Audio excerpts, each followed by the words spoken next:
Welcome to Samba Samba. Enjoy the video. You start by getting permissions done fast. Install an app that uses notification access and the camera flash. Once installed, grant camera permission immediately so the app can toggle the LED. Make sure notification access is enabled in settings.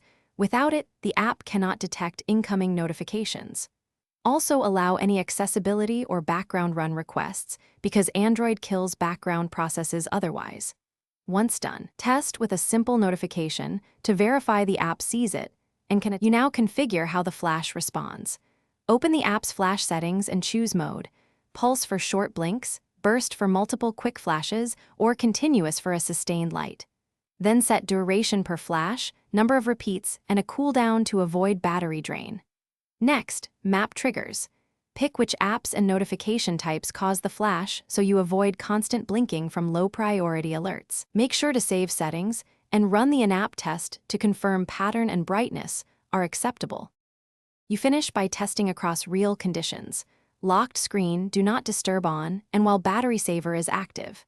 If the flash doesn't occur, reopen settings and regrant camera and notification access.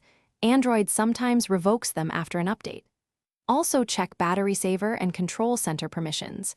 Make sure the app is whitelisted for background activity.